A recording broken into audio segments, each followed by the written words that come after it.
여러분 안녕하십니까? 2024년 마지막 날 뉴스온 시작합니다. 조금 전 들어온 속보부터 전해드리겠습니다. 국회가 윤 대통령의 비상계엄에 따른 내란 혐의 진상규명을 위한 국회 국정조사계획서를 본회의에서 의결했습니다. 여야가 우원식 국회의장에 제안한 국정조사 특위 구성에 합의한 건데요. 대통령실과 방첩사 등을 대상으로 45일 동안, 즉 2월 13일까지 조사가 진행될 예정입니다. 자세한 소식은 잠시 후에 국회 연결해서 알아보도록 하겠습니다. 네, 우선 헌정 사상 첫 현직 대통령에 대한 체포영장 관련 소식부터 전해드립니다. 내란 우두머리 혐의를 받는 윤 대통령에 대한 체포영장이 발부됐습니다. 윤 대통령 측은 불법이자 무효라며 법적으로 대응하겠다고 밝혔습니다. 현장 연결해 자세히 알아보겠습니다. 이경국 기자. 네, 공수처에 나와 있습니다. 네, 공조수사본부가 어제 0시에 체포영장을 청구했는데요. 30여 시간 만에 결국 발부됐군요. 네, 맞습니다. 서울 서부지방법원은 경찰과 공수처 등 공조수사본부가 청구한 윤석열 대통령 체포영장과 수색영장을 일괄 발부했습니다. 현직 대통령에 대한 체포영장 청구는 물론이고 발부까지 모두 헌정사상 처음 있는 일입니다. 공수처는 일단 체포영장에 적시된 죄명은 내란 수괴, 그러니까 내란 우두머리 혐의라고 밝혔습니다. 대통령 측은 공수처에 내란죄 수사 권한이 없다고 주장해왔는데 법원은 이를 받아들이지 않은 것으로 풀이됩니다. 공수처는 대통령이 정당한 이유 없이 출석 요구에 응하지 않은 점, 그리고 죄를 범했다고 의심할 상당한 이유가 있는 점 등이 법원의 영장 발부 사유라고 설명했습니다. 공수처는 영장이 발부된 이상 집행하는 것이 원칙이라면서 유효기간은 1월 6일까지라고 밝혔습니다. 네, 대통령 측 반응이 궁금한데요. 불법이자 무효라고 반발했다고요. 네, 맞습니다. 윤 대통령 변호인단 윤갑근 변호사가 오늘 서울고등검찰청 앞에서 기자회견을 진행했습니다. 윤 변호사는 체포영장 발부가 불법이고 무효라면서 이 같은 변호인단의 입장이 윤 대통령의 뜻이라고도 설명했습니다. 먼저 녹취 듣고 오겠습니다. 권한 없는 기관에서 청구한 영장이 발부됐다는 것이 놀랍고, 무슨 군사작전 하듯이 밤 12시에 영장이 청구되고 영장 쇼핑하듯이 서부지방법원에 가서 청구가 됐습니다. 네, 이어서 공조수사본부 자체가 불법기구라면서 향후에는 적법한 절차에만 응하겠다고도 강조했습니다. 윤 대통령 변호인단은 또 체포영장과 관련해 헌법재판소에 권한쟁의 심판과 효력정지 가처분을 신청하겠다고도 밝혔습니다. 네, 주변인들에 대한 수사 속보도 살펴보겠습니다. 검찰이 비상계엄 사태 핵심 인물로 꼽히는 여인영 국군 방첩사령관과 이진우 수도방위 사령관을 재판에 넘겼죠. 네, 맞습니다. 검찰 비상계엄 특별수사본부는 오늘 내란 중요임무 종사 그리고 직권남용 혐의를 받는 두 사람을 구속 상태에서 재판에 넘겼습니다. 먼저 여인영 사령관은 김용현 전 국방부 장관에게 우원식 국회의장과 민주당 이재명 대표 그리고 한동훈 당시 국민의힘 대표 등 10여 명을 체포 구금하라는 지시를 받은 뒤에 체포조를 편성해서 운영한 혐의 등을 받고 있습니다. 이진우 사령관은 국회 봉쇄 계획을 세우고 계엄 해제 의결을 방해하려 한 혐의입니다. 검찰은 이진우 사령관의 휴대전화 메모도 공개했는데 계엄 선포 하루 전 김용현 전 장관에게 공포탄 불출 그리고 대테러 초동조치부대 투입 등을 보고했던 것으로 조사됐습니다. 쇠지렛대 등 문을 부수는 도구 그리고 국회 해산이 가능한지 등을 검색했던 사실도 함께 드러났습니다. 검찰은 구속 만기가 다가오는 곽종근 육군 특수전 사령관과 박안수 전 계엄사령관 그리고 문상호 정보사령관 등도 차례로 기소하겠다는 방침입니다. 지금까지 공수처에서 전해드렸습니다. 네, 이렇게 헌정사상 초유로 현직 대통령에 대한 체포영장이 발부되면서 12.3 비상계엄 사태에 대한 경찰 수사에도 속도가 붙을 전망입니다. 현장에 취재기자 나가 있습니다. 윤흥성 기자. 네, 경찰청 국가수사본부입니다. 네, 대통령에 대한 체포영장이 발부됐는데 공수처와 함께 수사하고 있는 경찰의 상황은 어떻습니까? 네, 오늘 오전 윤석열 대통령에 대한 체포영장이 발부됐다는 언론 공지 이후 지금까지 아직 경찰에서 공식적으로 나온 입장은 없습니다. 공수처와 함께 체포영장의 집행 시기와 방법 등을 논의하고 있는 것으로 보입니다. 공수처는 윤 대통령 체포영장 집행 과정에서 발생할 수 있는 경호처와의 물리적 충돌 가능성 등에 대해 경찰과 협의할 거라고 설명했습니다. 앞서 경호처는 군사상 비밀을 요하는 장소는 책임자 승낙 없이 압수 또는 수색할 수 없다는 형사소송법 110조 등을 근거로 번번이 경찰 특수단의 압수수색을 막아왔는데요. 이에 따라 공수처가 윤 대통령에 대한 수색과 체포영장을 집행하는 과정에서 경호처가 출입을 막으면 충돌이 발생하는 것 아니냐는 시각도 있습니다. 이런 상황과 관련해 공수처는 영장 집행을 위해 경찰 기동대를 요청하는 것도 불가능한 문제는 아니라고 본다고 밝혔습니다. 공수처는 또 윤 대통령을 신문하게 될 경우 경찰이 함께 입회하느냐는 취재진 질문에도 반드시 협의할 문제라고 말했는데요. 경찰 특수단은 앞서 합동 조사에 나설 거란 입장을 밝힌 만큼 만약 체포영장 집행 시 어떤 방식으로 윤 대통령을 조사하게 될지도 관심이 모입니다. 네, 만약 윤 대통령 신병을 확보하게 되면 경찰 수사는 어떻게 진행될까요? 네, 윤 대통령이 내란 수괴 혐의를 받는 123 비상계엄 사태의 핵심 피해자인 만큼 경찰 특수단의 수사에도 속도가 붙을 것으로 보입니다. 앞서 경찰은 윤 대통령과 한덕수 국무총리 등 당정 관계자 21명과 군인 19명 등 모두 45명을 입건해 조사하고 있는데요. 윤 대통령을 제외한 대부분의 피해자를 최소 한 번씩 조사를 한 상태입니다. 이제 윤 대통령만 수사기관에 출석하면 비상계엄 진행 상황과 관련한 피해자들의 진술을 교차 검증할 수 있는 겁니다. 끝내 윤 대통령이 자진 출석하지 않아 체포영장으로 신병이 확보되면 수사기관은 48시간 이내에 구속영장을 청구하거나 석방해야 합니다. 현실적으로 체포영장이 집행되면 이후 구속영장과 기소까지 이어질 가능성이 높습니다. 지금까지 경찰청 국가수사본부에서 YTN 윤홍성입니다. 대통령의 죄목을 내란 우두머리로 적시한 체포영장을 법원이 발부하면서 영장 집행이 어떻게 이루어질지 관심이 쏠리고 있습니다. 대통령 경호처는 영장 집행과 관련해 적법한 절차에 따라 경호 조치가 이루어질 거라고 예고했고 대통령실은 변호인단이 대응할 사안이라며 말을 아꼈습니다. 취재기자 연결합니다. 조용성 기자, 대통령 경호처 입장 정리해 주시죠. 네, 고위공직자 범죄수사처가 체포영장을 집행하기 위해 관저에 올 경우 대통령 경호처가 이에 협조할지가 관건인데요. 대통령 경호처는 영장 집행과 관련해 적법한 절차에 따라 경호 조치가 이뤄질 것으로 알고 있다고 밝혔습니다. 경호처는 윤 대통령에 대한 체포영장이 발부된 직후 이런 입장문을 냈습니다. 경호처는 앞서 공수처가 수사를 본격화하며 세 차례 소환을 요구한 데 이어 체포영장까지 청구하자 구체적인 대응 방안을 논의해왔습니다. 대통령에 대한 수사기관의 체포 시도는 전례가 없었기 때문에 내부적으로 고민을 이어온 것으로 보입니다.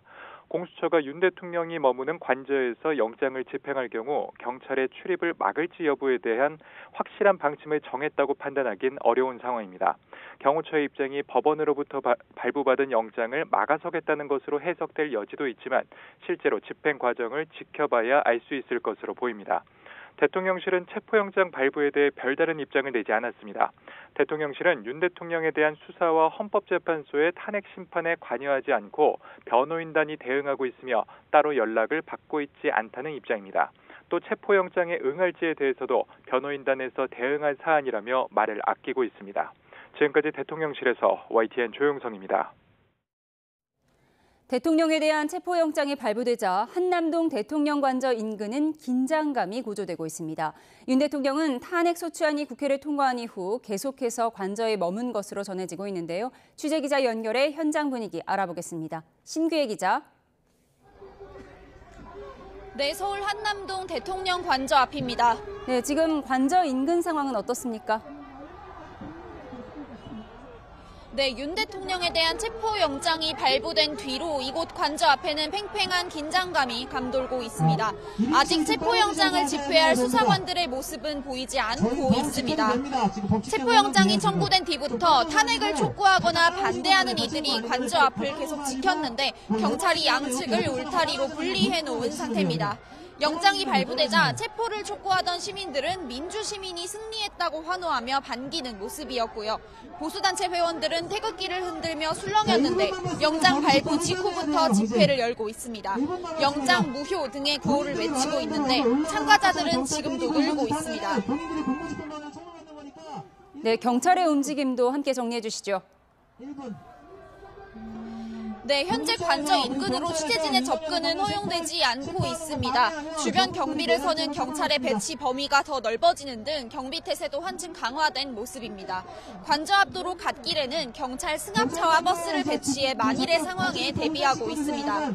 보수단체 집회가 시작되자 경찰은 차도 일부를 울타리로 막았는데 관저 앞에 모인 시민들을 상대로 질서를 유지하는 데에 우선 집중하고 있습니다. 탄핵소추안이 가결된 후 윤 대통령이 칩거하고 있는 관저 근처에서는 연일 집회가 벌어지고 있습니다. 보수단체 집회는 물론 윤 대통령 탄핵을 촉구하는 1인 시위가 이어지면서 양측이 마찰을 빚는 일도 종종 있었는데요.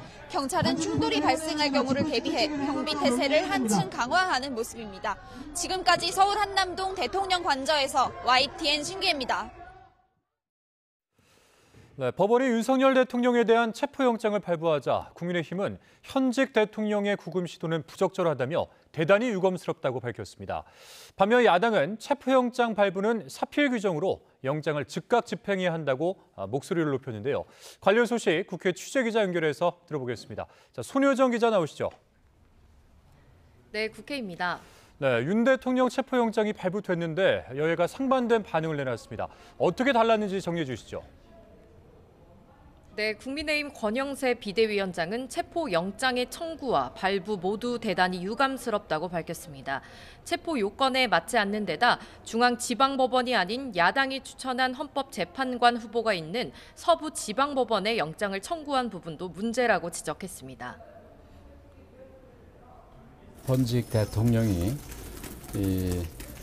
증거인멸에 염려가 있다거나 무슨 도주 우려가 있다거나 이런 것도 전혀 없는 상황에서 더군다나 애도기간에 이렇게 체포영장을 청구해서 발부되는 것은 대단히 유감스러운 일이라고 생각을 하고 권성동 원내대표도 비공개 원내대책회의 뒤 기자들과 만나 현직 대통령 구금 시도는 부적절하다고 비판했습니다.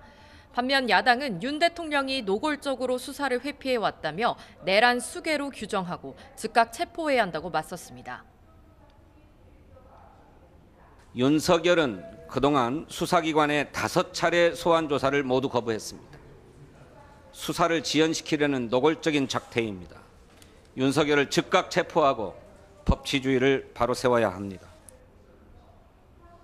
조승래 수석 대변인도 서면 브리핑을 내고 체포영장 발부는 사필 규정이며 윤 대통령의 자업자득이라고 지적했습니다. 최상목 대통령 권한대행을 향해서도 대통령 경호처를 비롯한 관계기관이 체포영장 집행을 방해하지 않고 적극 협조할 것을 명령해야 한다고 요구했습니다. 네, 그리고 오늘 본회의가 진행되고 있는데 이 비상계엄 사태와 관련해서 국정조사 계획서가 통과됐죠.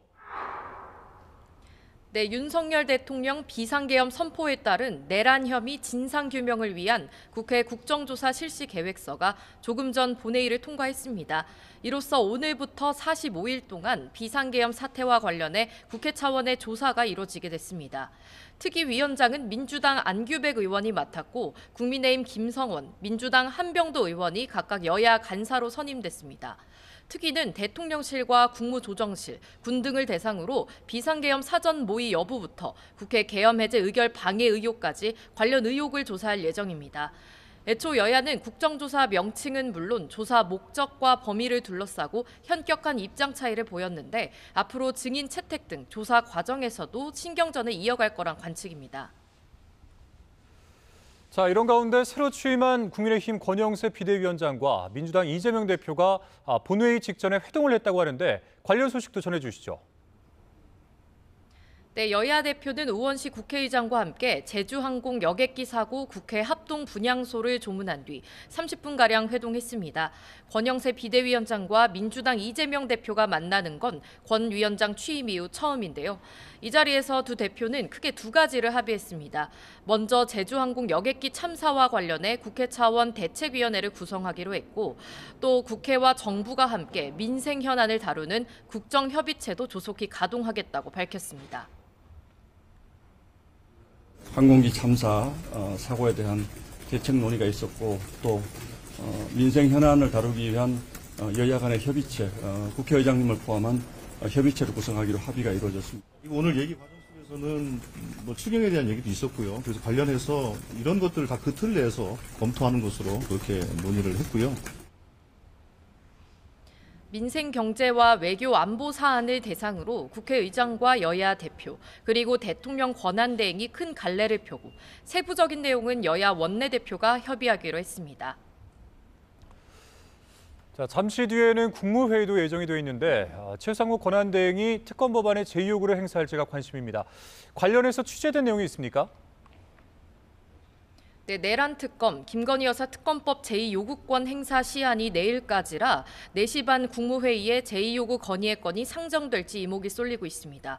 국민의힘은 오늘 오전 수사 범위와 특검 추천 권한 등 위헌 요소가 농후하다며 정부의 거부권 행사를 공식 요청했습니다. 다만 두 특검법이 거부권 행사로 국회로 다시 돌아온다면 독소 조항을 놓고 야당과 협의할 수 있다는 뜻을 내비치기도 했습니다. 민주당은 두 특검법의 수용을 거듭 촉구하고 있지만 최 대행의 결정을 지켜보고 의원총회에서 대응 수위를 정하겠다는 분위기입니다. 당 일각에선 최 대행이 특검의 거부권을 행사하되 헌법재판관 임명에 대해선 전향적인 입장을 내지 않겠냐는 기대감도 조심스럽게 제기되고 있습니다. 지금까지 국회에서 전해드렸습니다.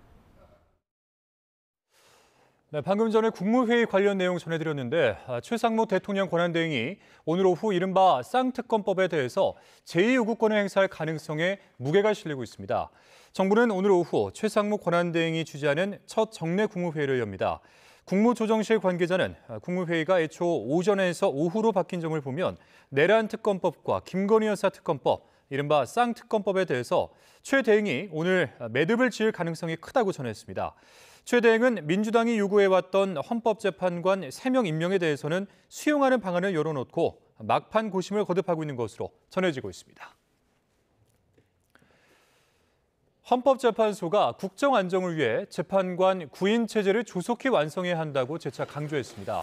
헌재는 오늘 공보관 브리핑을 통해서 주심 재판관마다 한 건에서 4건의 탄핵 사건을 맡고 있다면서 가용 인력을 최대한 동원하고 있지만 재판부가 온전치 않아 부담이 있다고 밝혔습니다. 탄핵 사건 중 윤 대통령 사건을 최우선으로 처리한다는 방침은 그대로 유지하기로 했습니다. 이번에는 여객기 참사 소식도 살펴보겠습니다. 무안공항의 로컬라이저 설치 상태가 설치 매뉴얼 기준에 맞지 않는다는 문제에 대해서 국토부가 한 발 물러서 답변을 보류했습니다.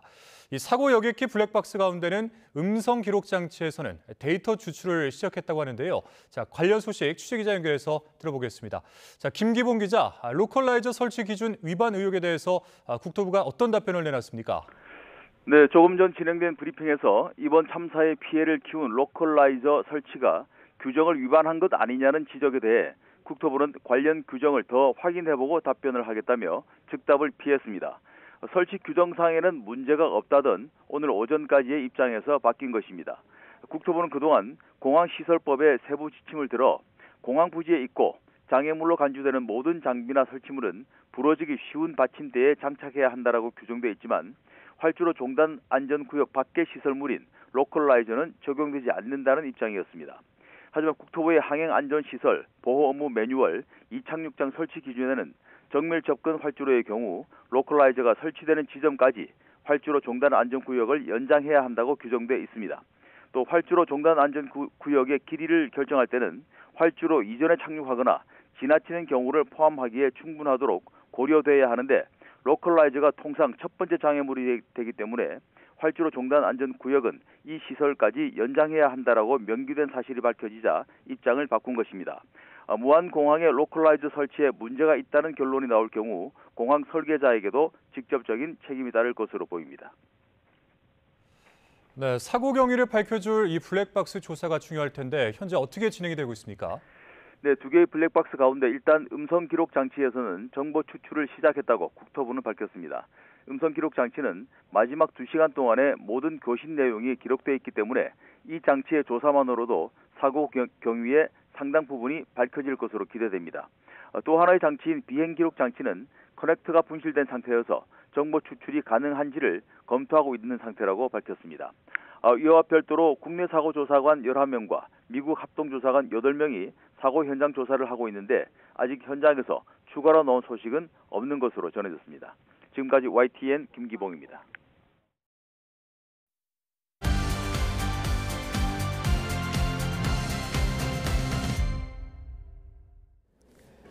법원이 윤 대통령에 대한 체포영장을 발부했지만 현직 대통령 신분으로 경호를 받는 윤 대통령에 대해 실제 영장 집행까지는 난관이 예상됩니다.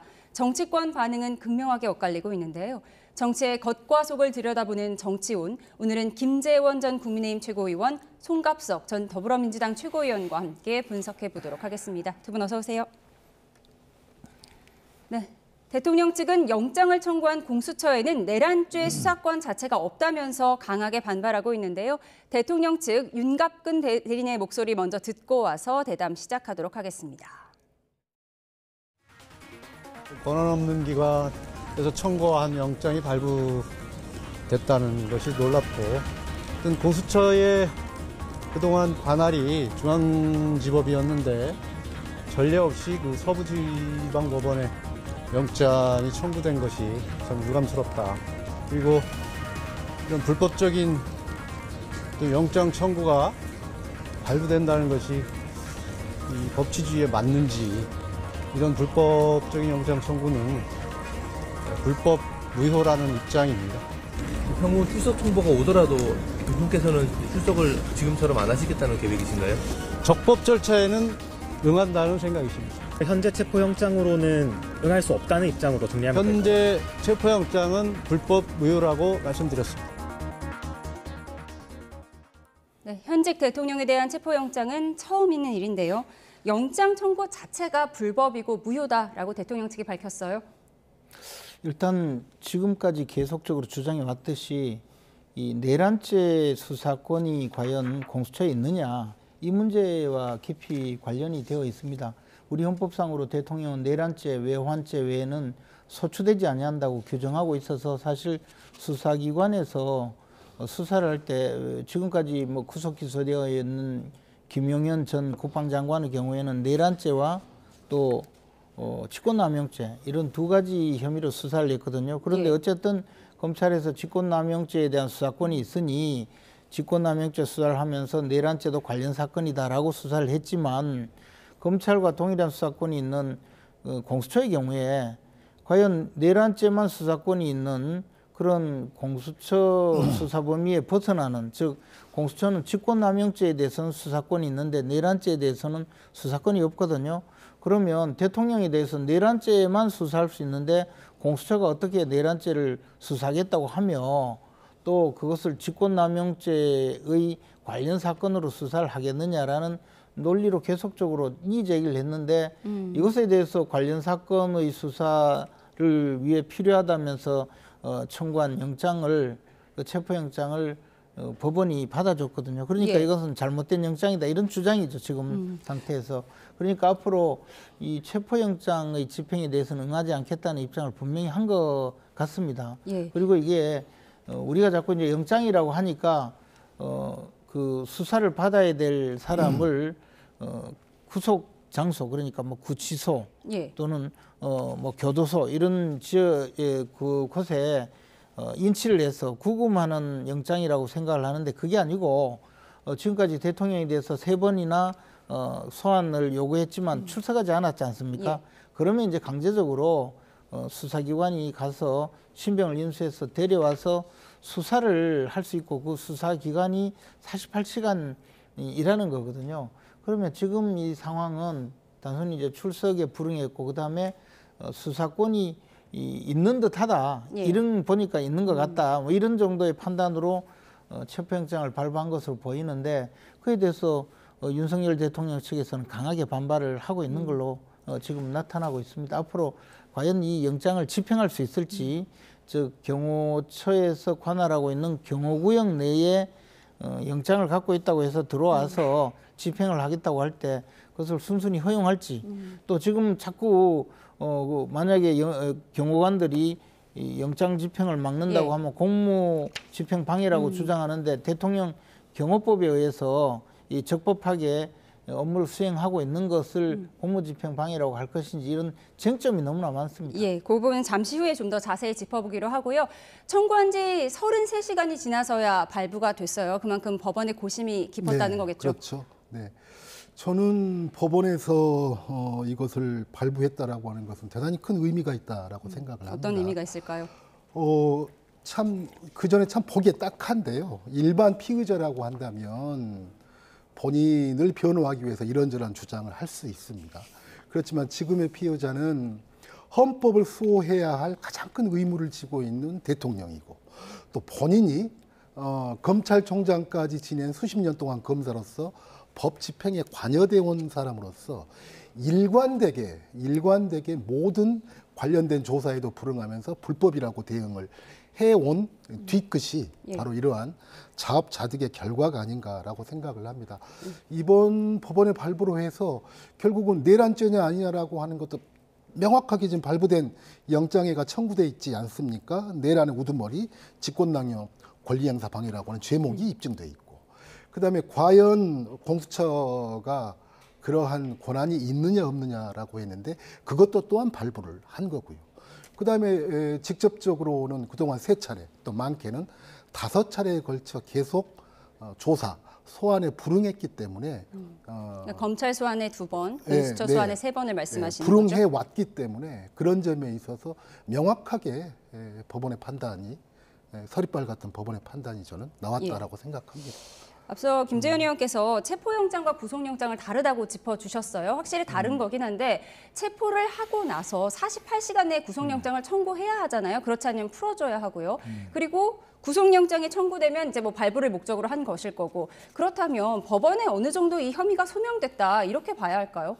기본적으로 이제 체포영장이라고 하는 것은 체포 필요성이 있느냐, 즉 구속영장은 이제 사안이 중대하고 범죄 혐의가 소명되고 그리고 도주 우려가 있다고 할 때 구금을 해서 이제 재판을 하고 그 유무죄를 가리겠다는 의미고, 체포영장이라는 것은 그게 아니고 조사를 할 때 임의조사, 즉 그 자진 출석을 하지 않는 피의자에 대해서 영장을 통해서 48시간의 시한을 두고 체포에 와서 조사할 수 있도록 한 것이거든요. 그러니까 요건이 좀 많이 다릅니다. 그리고 또 하나는 범죄 혐의의 소명의 정도가 차이가 많은 거죠. 그러니까 체포영장은 범죄 가능성이 있다는 기본 전제 아래 출석 요구에 응하지 않으면 대체로 체포영장은 발부해 온 관행이 있거든요. 다만 대통령이기 때문에 상당히 법원에서도 신중하게 체포영장을 발부했을 것이라고는 생각이 듭니다. 그러나 그렇다고 해서 이것이 모든 것을 다 인정했다, 소명했다, 방금 말씀하셨다시피 송갑석 의원님 말씀하셨다시피 모든 것이 다 입증되었다고 볼 수는 없는 것이죠. 아무래도 체포영장을 발부할 때는 피고인의 항변을 들어보는 단계는 없기 때문에 구속영장 청구와는 좀 다르다 이렇게 짚어주셨고요. 대통령 경호처가 영장 집행을 막을 가능성도 있다 이렇게 나오고 있어요. 오늘 박주민 의원은 체포영장이 나오기 전에 자진 출두했어야 한다. 그런데 체포하러 갔는데 경호처가 방해한다면 공무집행방해에 해당할 것이다 이렇게 얘기를 했어요. 일단 그 전에 아까 그 국민의힘 쪽에서 뭐 도주의 우려가 없고 거주주가 분명한 대통령에 대한 체포영장이 맞느냐 이런 말씀을 하셨는데, 결국 법을 집행하는 과정에서 도주의 우려, 뭐 거주지의 분명, 이걸 말하는 것은 뭐냐면 이 법의 집행에 협조하느냐라의 문제거든요. 사는 곳이 분명하다고 한다 할지라도 법 집행에 전혀 협조하고 있지 않기 때문에 결국 체포영장까지 나온 거다라고 하는 것을 저는 분명히 했으면 좋겠고요. 그다음에 과연 경호처가 체포영장을 막을 수 있는 근거가 있느냐, 조금 이제 헷갈릴 수가 있는데요. 그동안 압수수색 영장은 계속해서 거부를 한 것 아닙니까? 압수수색 영장을 막는 근거는 이거였습니다. 뭐 형사소송법 110조에 의거한다고 하는데요.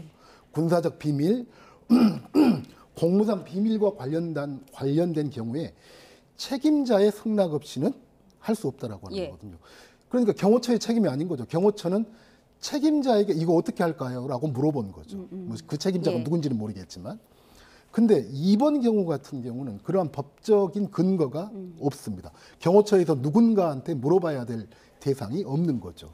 그래서 경호처가 말한 대로 경호처가 말한 대로 법률적 근거에 의해서 경호처는 명확하게 판단하면 된다. 네. 그런다고 한다면 저는 경호처가 체포영장 집행을 막을 수 있는 근거는 현재로서는 없다라고 생각합니다. 물론 경호법상의 이유를 이야기를 합니다. 그런데 대통령 신체 위해를 가러 오나요? 뭐 대통령을 죽이러 오는 것도 아니고, 뭐 대통령을 불법 구금하려고 오는 것도 아니고, 헌법과 법률에 의거한 형사법적 절차에 의해서 법원이 발부한 영장을 가지고 정상적으로 집행되는 거죠. 예. 그렇기 때문에 그것이 경호법상에 나오는 것하고도 저는 전혀 모순되지 않다라고 생각합니다. 예. 압수수색 영장과 체포 영장은 다르다라고 짚어주셨고요. 저희가 그래픽을 준비했는데요. 공무집행방해와 대통령 경호법이 지금 충돌하는 상황이 될 수도 있다. 지금 우리가 이 상황을 짚어보고 있습니다. 검사 출신이잖아요. 네, 이런 경우에는 우리가 어떻게 해석해야 할까요? 아니 지금 이제 분명히 문제가 있습니다. 그 법관이 발부한 영장을 집행하려는 그 수사기관의 수사관은 당연히 그 적법행위로서 신체를 구인할 수 있고 또 인치할 수 있죠. 그런데 대통령 경호법상의 그 경호는 또 전혀 다른 공무원들의 그 적법행위란 말이에요. 예. 그리고 그것이 지금 무기사용 조항이 나와 있지만 그 앞에 보면 대통령 경호처장은 경호 필요성에 의해서 경호구역을 지정할 수 있어요. 그러니까 지금 대통령 관저 일원이 경호구역으로 지정이 되어 있고 그 경호구역에서의 그 행위는 대통령 경호실, 경호처의 경호 공무원들이 그 관할을 하게 되어 있거든요. 그리고 그 과정에서 필요 최소한도라는 표현은 있지만 대통령 경호를 위해서 검문도 하고 출입 금지도 하고 수색도 할 수 있고 여러 가지 그 조치를 취할 수 있거든요. 그런데 어떤 그 상황이 발생했을 때 그 경호구역 내에서 접근한 사람에게 일일이 그 사안을 물어보고 확인하고 이런 조치를 해야 된다고 할 때 자신들의 경호 그 지침 내지는 경호에 그 받은 그 준칙에 따라서 집행을 했을 때 이게 충돌이 될 수가 있거든요. 이러면 말하자면 이게 경호법과 형사소송법이 일반법과 특별법 관계가 되어서 경호법이 우선한다고 볼 수도 있는 거예요. 그러면 이게 국가기관의 그 국법 집행행위에 상당한 문제가 있기 때문에 저는 이것을 단순히 아마 그냥 두면 분명히 상당한 충돌이 있을 겁니다. 그렇기 때문에 대통령실과 그 다음에 이 공수처 또는 경찰 이쪽에서 충분히 협의를 해서 영장을 집행하러 집행을 해야 되지 그냥 집행하겠다고 하면 분명히 충돌이 일어나고 그러면 그 다음에는요 이게 어느 쪽이 그 더 우선되는지 또 법원에 가서 가려야 됩니다. 그래서 지금 말하기 좋으니까 공무집행방해다 마구 주장하는데 그것도 제대로 된 법적 해석은 아니라고 봅니다. 예, 결국 일반법과 특별법이 충돌하는 상황이 올 수도 있을 것 같습니다. 잠시만요. 저희가 화면으로 지금 한남동 대통령 관저 분위기를 전해드리고 있습니다. 지금은 이제 태극기 부대의 모습이 보이고 있는데요. 네, 한남동 대통령 관저 인근의 모습을 보여드리고 있습니다. 관저 주변은 팽팽한 긴장감이 감돌고 있고요. 지금 경찰의 모습도 상당히 많이 보이고 있습니다. 방금 보신 화면은 보수단체 회원들이 태극기를 흔드는 모습을 보여드렸고요. 영장이 발부됐을 당시에 체포를 촉구했던 시민들은 민주시민이 승리했다며 환호하며 반기는 모습도 보이곤 했습니다. 저희가 관련 소식은 들어오는 대로 전해드리도록 하겠습니다. 예, 저희가 체포영장 발부, 헌정사상 첫 현직 대통령에 대한 체포영장 발부에 대한 엇갈린 여야 목소리를 듣고 와서 대담을 이어가도록 하겠습니다. 우선 뭐 대단히 유감으로 생각을 합니다. 현직 대통령이 증거 인멸에 염려가 있다거나 무슨 뭐 도주 우려가 있다거나 이런 것도 전혀 없는 상황에서 더군다나 애도기간에 이렇게 체포 영장을 청구해서 발부되는 것은 대단히 유감스러운 일이라고 생각을 하고 또 그 영장을 청구하는 절차에 있어서도 그 공수처에 대응하는 기관인 중앙지법이 아니라 지금 야당이 추천한 헌법재판관 후보자들이 있는 그런 서구지법에 영장을 청구한 부분도 대단히 문제라고 생각을 합니다. 헌법재판관을 임명하는 부분에 대해서는 저희들은 반대입니다. 본인이 특히 검찰총장 출신 대통령이었고요. 내란 행위는 정당한 것이다라는 것도 대국민 메시지를 통해서 계속 강조해 왔거든요. 근데 소환은 불응하는 거예요. 변호사 선임계도 안 되고. 그러니까 온갖 법기술 다 쓰면서 할 말은 다 하고 법을 사실 농락하고 있죠. 만약 체포영장 발부돼서 체포하러 갔는데 그걸 경호처가 방해한다 이러면 공무집행 방해죠. 공무집행 방해가 되는 겁니다. 그리고 아까도 말씀드렸던 대로 수사기관이 출두하는 건 신병의 위협이 아니에요. 네, 국민의힘에서는 도주 우려도 전혀 없는 상황에서 그것도 국가 애도기간에 체포영장을 청구한 건 상당히 유감스럽다 이렇게 얘기를 했고 민주당에서는 사필 규정이다 이렇게 반응을 냈어요. 그러니까 제가 아까도 말씀드렸듯이 거주지가 분명하고 도주 우려도 없고 그것의 전제는 그러기 때문에 사법적인 집행에 있어서 예측 가능성이 있다라고 전제하기 때문에 있는 것 아닙니까? 그런데 뭐 지금 경호처 문제가 계속 나오지만 아예 접근 자체를 불허하고 서류 자체를 불허하고 만남 자체를 불허하고 전혀 사법적인 것에 협조가 없는 상태이기 때문에 거주지가 분명한 건 맞으나 사법적인 절차는 전혀 실행할 수 없는 사항이기 때문에 결국 체포영장은 발부될 수밖에 없었다라고 하는 말씀이고요. 그다음에 지금 보십시오. 이게 불과 지금 현재도 벌어지고 있는 일인데 군 통수권자인 대통령의 명령으로 그다음에 계엄을 건의한 국방부 장관의 명령으로 그걸 수행했던 군 장성들과 경찰이 있습니다. 이 사람들이 전부 다 내란 혐의로 구속됐습니다. 근데 왜 이 사람들한테 죄가 되는 걸까요?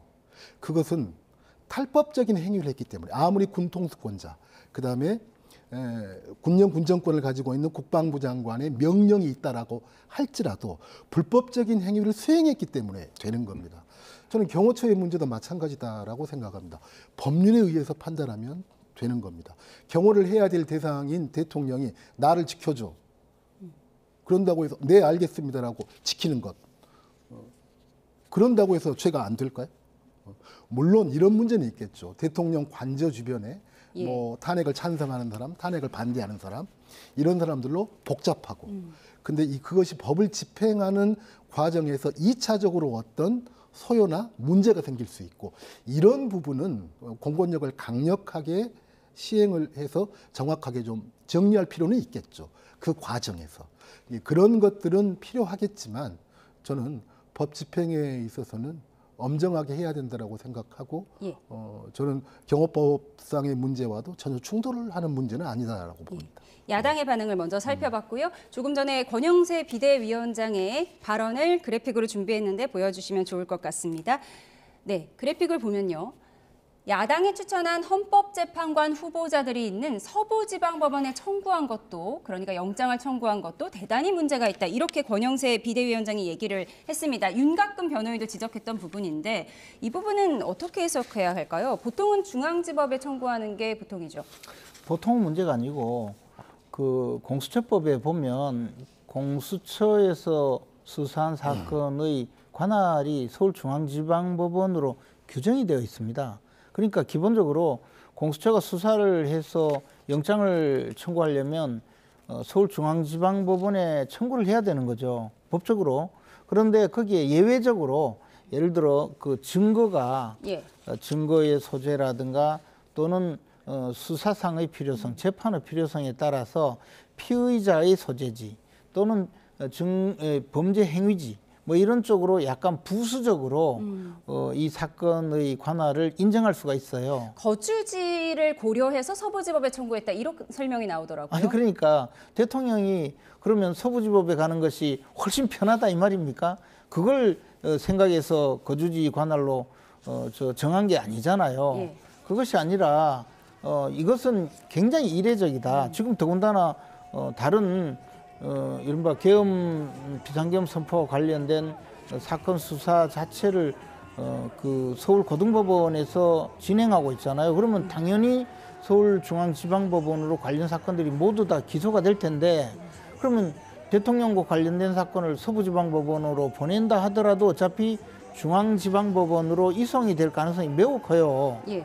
그런 상황인데 영장을 서부지방법원에 접수를 하고 그것도 밤 12시에 접수를 했다는 것 자체가 이건 뭔가 다른 뜻이 있지 않느냐라고 의심을 할 수밖에 없는 거죠. 그래서 뭐 여러 가지 생각 끝에 이번에 헌법재판관으로 그 추천한 민주당 쪽에서 헌법재판관으로 추천한 분들이 이제 서부지방법원 판사니 그쪽에 영향력을 빌어보자고 체포영장을 그쪽으로 신청한 거 아니냐 이런 억측까지 나오고 있는 거죠. 그 점을 권영세 비대위원장이 말씀하신 것 같고 실제로 그런 이야기를 주장한 분들이 굉장히 많이 또 있어요. 물론 그 근거가 있는 것이 아니고 그렇게 해서 저도 그런 글을 또 많이 받았단 말이에요. 그래서 이 공수처가 왜 이런 일을 벌이느냐 이것은 굉장히 좀 정상적이지 못하다라는 생각이 있고 그다음에 이게 지금 계속 문제 제기를 하고 있는 수사권 문제라든가 또 관할의 문제라든가 이런 절차적인 그 정당성에 여러 가지 문제가 생기면 이것이 추후에 수사 또는 재판 과정에서도 계속 논란이 될 수밖에 없거든요. 예. 이런 측면은 공수처가 굉장히 잘못한 일이라고 보여지죠. 예, 여당의 입장 전해드렸습니다. 윤곽근 변호사 측은 영장 쇼핑하듯이 서부지방법원에 체포영장을 청구했다 이렇게 비난을 했었는데요. 우선 여당 의원들의 반응을 전해드렸고요. 지금 어쨌든 헌정사상 첫 현직 대통령에 대한 체포영장이 청구됐고 발부가 됐습니다. 이제 집행의 문제인데 과거에도 드물지만 수사기관이 영장 집행에 실패한 전례도 종종 있었다면서요. 네, 그렇죠. 예. 근데 그 과거라고 하는 게 조금 약간 약간 좀 시간이 훨씬 더 2004년 하나갑 전 민주당 대표의 그렇죠. 이야기가 있었죠. 네, 그래서 지금보다는 정치권에 대한 법 집행이 최근 들어와서는 굉장히 엄정해지고 엄격해진 게 사실 아니겠습니까? 20년 전은 덜 엄정했다라고 생각하시는 건가요? 네, 그런 어떤 분위기나 이런 것들이 있어서 그랬던 거고요. 그다음에 이 문제가 어느 한 개인의 무슨 비리의 문제나 이런 작은 문제가 아니라 나라 전체의 운명을 가를 문제이기 때문에요. 저는 그런 식으로 가지고 있는 권력에 의해서 그다음에 무슨 뭐 경호법이랄지 뭐랄지 이러한 그 맞지도 않는 어떤 울타리로 인해서 막을 수 있는 것은 저는 아니다라고 봅니다. 네. 예, 그런가 하면 김용현 전 국방부 장관 측이요. 박주민 의원과 한동훈 전 국민의힘 대표를 고발했다고 하는데 이게 어떤 얘기인가요? 근데 뭐 저는 그 내용을 보고 좀 적절하지 못하다고 생각을 했습니다. 왜냐하면요, 김용현 전 장관 측에서 고발한 내용은 그 이번에 비상계엄이 선포되고 나서 발표된 계엄 포고령이 있지 않습니까? 그 계엄 포고령에 대해서 그 계엄 포고령 위반이라는 전제 아래 저 한동훈 전 대표, 이재명 대표, 박주민 의원을 고발을 한 것인데 이미 계엄 포고령은 그 이후에 계엄이 해제되면서 실효했거든요. 통상적으로 이런 경우에 계엄 포고령의 효과는 행위시의 그 어떤 법률 효과가 있다고 해서 가벌성을 인정할 것이라고 하는 전제 아래 지금 고발을 했는데 일단 그런 인정이 될 리도 없고 그리고 또 저런 고발까지 하면 글쎄. 예. 결국 한동훈 전 국민의힘 대표가 본회의에 현직 의원도 아닌데 본회의에 무단 침입을 했고 박주민 민주당 의원이 그걸 도와줬다 이런 얘기죠. 근데 이제 사실 국회 본회의장에 국회의원이 아닌 일반 보조의원들도 참석할 수 있고 그때 당시는 조금 특수한 사정이었죠. 그리고 계엄 포고령 내용을 보더라도 정치활동 금지라고 한 내용을 근거로 해서 한동훈 전 대표가 본회의장에 들어간 것이 정치활동이다. 그래서 포고령 위반이다라고 하는데 아유 포고령 위반 혐의라는 게 사실 우리에게 너무 생소하니까 처벌 규정이 어떤지도 모르고요. 과거에요. 저 80년대 초에 계엄령이 선포되었을 때 우리 중학교 다닐 때 있었거든요. 그때 계엄 포고령에 의해서 통행 금지가 된 적이 있어요. 그래서 우리 그 바깥에 나가면 잡혀간다고 했던 시절이 있었는데 뭐 이번에 저런 주장을 하면서 고발을 한 것은 저는 뭐 좀 적절하지 않다고 생각합니다. 적절하지 않다고 해주셨고요. 네, 다음 주제를 보겠습니다. 그런가 하면 내란 특검과 김건희 여사 특검법에 대한 공포 시한이 하루 앞으로 다가왔습니다. 최상목 권한대행 막판 고심 중인 것으로 전해지고 있는데요. 국민의힘은 최 대행에게 거부권 행사를 공식으로 요청했습니다. 권성동 원내대표의 목소리 듣고 오시죠. 김건희 특검법에 대해서는 김건희 여사와 관련된 부분은 하나밖에 없고 나머지 15개의 의혹에 대해서 수사를 하겠다고 합니다. 그러니까 정부 여당 전체 윤석열 정부 출범 이후 모든 사건에 대해서 수사하겠다는 것이기 때문에 수사 대상 범위가 지나치게 광범위하고 비합리적이고 두 특검 모두에 대해서는 저희 당이 반대하는 입장이고 또 정부에 대해서 제2요건 행사를 해달라고 정식으로 요청을 하는 바입니다. 네, 두 특검법을 공포할 것인가 아니면 거부권을 행사할 것인가 이걸 결정해야 하는 시한이 내일 1월 1일입니다. 그런데 오늘 오후에 국무회의가 예정돼 있어요. 그럼 최 대행이 어떤 선택을 할 거라고 민주당에서는 예측하고 있나요? 아마도 제2요구권을 발동하지 않을까라고 하는 게 이제 거부권 행사할 것이다라고 보고 거부권 계세요. 행사할 것이다라고 하는 게 조금 더 우세한 예측인 것 같습니다. 네. 근데 저는 초상목 부총리의 어떤 판단 이전에 항상 저 부분과 관련해서 국민의힘에 아쉬운 것은 어떤 거냐면 위헌적인 요소가 있다. 어떤 문제점이 있다라고 한다면 보다 사전에 적극적으로 위헌적인 요소는 이걸 빼고 또 본인들이 넣고 싶은 조항은 이건 넣고 좀 뭔가 좀 적극적으로 관련돼서 안을 만들어가고 본인들의 주장을 하고 안 된다가 아니라 우리들의 의견은 이렇다. 이런 것들이 활발하게 있었다라고 한다면 훨씬 더 그 주장도 명백해지고 또 국민들도 판단하기 쉽고 또 오히려 잘 되면 그 전에 합의된 안이 될 수도 있고 이랬다라고 생각을 합니다. 그래서 그런 점에 있어서 저는 참 국민의힘에 좀 안타깝습니다. 네.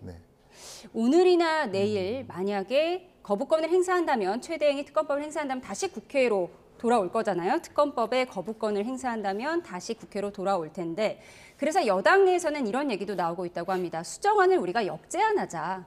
정말 그런 얘기가 나오고 있나요? 근데 이제 역제안보다도 아까 권성동 원내대표께서도 말씀하셨다시피 이게 17개 정도의 그 수사 대상을 거명하고 있는데 그중에 이제 김건희 여사의 주가 조작 사건 한 건 있어요. 그 나머지는 뭐 듣도 보도 못한 내용부터 그동안에 그 흘러간 옛 노래에 나오듯이 계속 그 민주당이 주장하던 것을 몽땅 섞어 넣어서 특검법을 만들어서 그것도 민주당이 원하는 사람을 특별검사로 임명해서 이거 한번 해보겠다는 내용이거든요. 그러니까 이건 법도 아니에요. 그리고 협상 대상이 될 수도 없었고 도대체 이런 법을 가지고 무슨 협상을 하겠습니까? 통상적으로 이런 정도의 어거지 주장을 하면요, 그냥 거부할 수밖에 없어요. 예를 들어, 저 법조문 몇 개를 좀 고치고 수정하고 이런 협상이 될 수 있으려면 적어도 근처에 가야 되는 거거든요. 민주당이 한번 위헌적인 그 특검법을 제출했다가 이것이 거부권이 행사되면 그 다음에 그걸 한 2배 정도 더 또 덧붙여서 또 나오고 했거든요. 그러니까 지금까지 협상이 되지 않았죠. 그러나 만약에 그 민주당이 원한다면 적어도 중립적인 특검을 통해서 국민들의 의혹이 아직까지 가시지 않는 내용이 있다면 그것은 우리가 특검법으로 협상하자라는 이야기는 오래전부터 했는데 그런 이야기가 나올 수가 없었어요. 또 하나는 지금 그 특검법을 제기해서 특별검사를 임명하는 것은 대체로 아예 그 수사기관에서 수사를 하지 않거나 또는 수사를 하더라도 뭔가 이 공정한 수사가 되지 않을 가능성이 있다는 것인데 이른바 내란 특검법은요. 우리가 계속 경험했지 않습니까? 수사기관마다 서로 자기들이 수사하겠다고 너무나 많이 심하게 나와서 이거 교통정리도 안 되고 과잉 수사 또는 수사기관 간의 권한 다툼 때문에 오히려 수사가 잘못되겠다 이렇게 비판받은 그런 내용이었거든요. 근데 거기에 내란 특검법을 또 하나 만들겠다. 이 자체가 문제가 있는 거죠. 그래서 지금 민주당도 아무리 지금 이런 상황이 되었다 하더라도 이성을 찾고 좀 국민들이 어느 정도 납득할 만한 특검법을 내놓는다면 예. 하다못해 대화라도 될 건데 지금 상황은 대화가 되지 않는 상황이었죠. 저게 예. 아마 국회에서 모두 다 부결이 되고 나면 네. 그때 비로소 민주당이 뭐 조금 대화에 나올 수 있을지 저는 뭐 그렇게 보고 있습니다. 거부권으로 국회로 돌아와서 다시 부결되고 나면 그때 가서 수정안을 논의해 볼 수도 있다. 지금 보도되는 바에 의하면 뭐 여야 아닌 제3자 특검 추천, 또 수사범위 축소, 언론 브리핑 제한 뭐 이런 조건으로 수정안을 제안할 수도 있다라는 얘기가 나오더라고요. 그것도 민주당이 지금까지 민주당의 처사로 보면 별로 통하지 않을 겁니다. 민주당은 그냥 어차피 이 특검법이 실제 발효되어서 특별검사가 수사를 하는 것을 원하는 것이 아니고 특검법을 내놓고 계속 선전하는 것이 훨씬 더 목적이기 때문에 예. 지금까지 보기에는 그렇거든요. 그래서 아마 민주당이 이 문제로 협상에 임해서 합리적인 특검법을 만들 가능성은 저는 별로 없다고 봅니다. 예. 최상목 대통령 권한대행 앞에는 이 특검법뿐만 아니라 또 한 가지 숙제가 있습니다. 방금 말씀드린 쌍특검법 거부권 행사 여부, 또 다른 하나는 헌법재판관 3인 임명 여부일 텐데요. 박찬대 원내대표는 불확실성을 빠르게 없애는 것이 가장 중요하다면서 헌법재판관 임명을 촉구했습니다. 듣고 오겠습니다. 불확실성을 빠르게 없애는 것이 사태 수습에서 가장 중요하고, 이를 위해서는 탄핵 심판과 수사가 정상적으로 진행될 수 있도록 해야 합니다. 그래야 대외 신인도 회복에도 도움이 됩니다.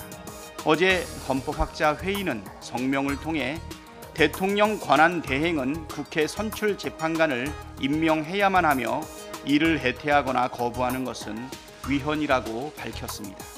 최상목 부총리는 권한 대행으로서 국가 비상 상황 해소를 위해 책임 있게 행동하길 바랍니다. 지금 국가 애도 기간인 만큼 정치권도 좀 정쟁을 자제하자 이렇게 수위 조절에 나선 모습인데 이 헌법재판관 임명은 사실 시한이 없잖아요. 네, 그렇죠. 그래서 임명을 할 것인가의 여부에 따라서 또 최대행을 탄핵할 것인가 민주당은 어떻게 계획하고 있나요? 일단은 저는 최상목 대행이 반드시 임명해야 된다라고 생각을 합니다. 뭐 정확하지는 않지만은 한덕수 총리에게도 대행 시절에 강력하게 최상목 부총리가 건의했다는 것 아닙니까? 임명해야 된다. 네, 그런 보도가 나오고 있죠. 네, 보도가 나오고 있죠. 그런데 뭐 거기에 대해 부인하는 말이 본인 입에서도 없고 기재부 차원에서도 없습니다. 그래서 저는 사실이 아닌가 싶은데요. 저는 당연히 그럴 수밖에 없다라고 생각합니다. 경제를 책임지고 있는 경제수장으로서 경제에서 가장 안 좋은 요인은 불확실성이거든요. 그래서 그러한 스케줄을 정확하게 제시하는 것이 경제에 얼마만큼 중요하다라고 하는 것을 본인이 분명하게 알고 있기 때문에 예. 그런데다가 지금 뭐 헌재도 오늘도 9명으로 완전한 헌재 모습이 돼야 된다라고 헌재에서도 이야기를 하고 있고 또 대통령에 대한 체포영장도 발부된 상황이고 그렇기 때문에 저는 그래야 한다라고 생각하고 또 그렇게 기대를 하고 있습니다. 근데 뭐 민주당으로서는 뭐 그럼 그렇지 않을 거면 어쩔 거냐 임명하지 않겠다라고 하면 뭐 그건 뭐 그러고 난 다음에 할 문제고 그걸 상정하고 어떤 논의를 하고 있다거나 그런 것 같지는 않습니다. 예, 잠시만요. 저희가 뉴스 속보가 들어와서 먼저 전해드리도록 하겠습니다. 서울 목동 깨비시장에서 차량이 돌진했다는 속보가 들어왔습니다. 정확한 사상자 규모는 알려지지 않고 있는데요. 부상자가 발생했다는 속보만 현장에서 들어오고 있습니다. 다시 한번 전해드리겠습니다. 서울 목동 깨비시장에서 차량이 돌진하는 사고가 났습니다. 지금 부상자도 발생했다는 속보도 함께 들어오고 있는데요. 정확한 사상자 규모는 들어오지 않고 있습니다. 저희가 이 소식 들어오는 대로 다시 한번 전해드리도록 하겠습니다. 네, 저희가 두 분과 전국 상황 알아보고 있었는데요. 네, 앞서 송 의원님께서는 쌍특검법에 대해서는 최 대행이 거부권을 행사할 것 같다. 그리고 헌법재판관 3명에 대해서는 임명할 것 같다. 이렇게 말씀을 하셨는데요. 만약 그렇게 되면 민주당에서 탄핵 카드는 거둘 것이냐, 쓸 것이냐 이 부분이 가장 궁금하거든요. 지금 가장 핵심이 되는 것은 헌법재판관 임명 아니겠습니까? 그 부분이 해소가 된다면 저는 민주당에서는 탄핵 카드를 쓸 이유는 없다라고 생각을 합니다. 네, 알겠습니다. 오늘 시간상 전국 소식 여기서 줄이도록 하겠습니다. 오늘은 김재원 전 국민의힘 최고위원, 송갑석 전 더불어민주당 최고위원과 함께 분석해봤습니다. 두 분 감사합니다.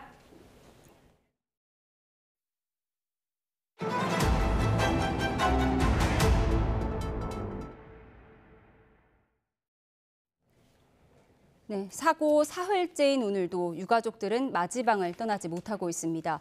무안공항 1층에는 희생자들을 추모할 수 있는 분향소를 마련하고 있는데 설치가 늦어지고 있다고 합니다. 현장을 연결하겠습니다. 김기수 기자.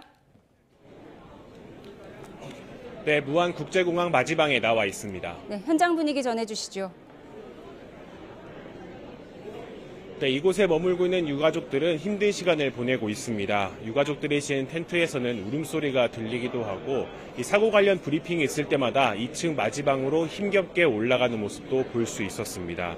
탑승자 181명 가운데 부상자 2명을 제외한 179명의 시신은 모두 수습됐습니다. 계속해서 신원 확인 절차가 진행 중인데요. 현재까지 신원이 확인된 시신은 174명으로 지문으로는 147명, DNA로는 27명입니다. 미확인된 시신은 5명인데 전남도 경찰청은 유가족들의 DNA를 추가로 채취하고 신원 확인 작업에 총력을 기울이고 있습니다. 유가족들은 원활한 정보 전달과 소통을 위해 한 가족당 1명씩 가족 대표를 구성하고 있습니다. 사고 소식이 전해진 이후 이곳에 머물면서 수습 상황을 지켜보고 있는데요. 뉴스를 시청할 수 있는 공간마다 유가족들로 가득 차 있는 모습을 볼 수 있습니다. 각종 자원봉사단체에서는 유가족들을 위한 지원에 나섰습니다. 공항 안 곳곳에서 휴대전화 충전과 응급 의료용품, 컵라면, 도시락 등을 제공하고 있습니다. 네, 마지방 1층에 분향소가 마련되고 있는 거죠? 네, 무안공항 1층 마지막에 희생자들을 위한 추모 공간이 마련되고 있습니다. 원래는 오늘 오전 중으로 완료될 계획이었지만 오후 2시로 한 차례 연기됐고 이후에도 설치가 완료됐다는 소식은 들려오지 않고 있습니다. 다만 분향소 앞은 애도하는 마음을 담은 근조화환이 빼곡하게 채우고 있습니다. 제주항공 여객기 희생자의 장례 절차도 처음으로 진행됐습니다. 전라남도는 제주항공 여객기 희생자 2명의 시신이 광주에 있는 장례식장과 서울로 각각 운구됐다고 밝혔습니다.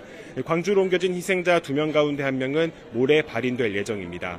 현재까지 모두 4명의 희생자에 대한 장례 절차가 진행되고 있습니다.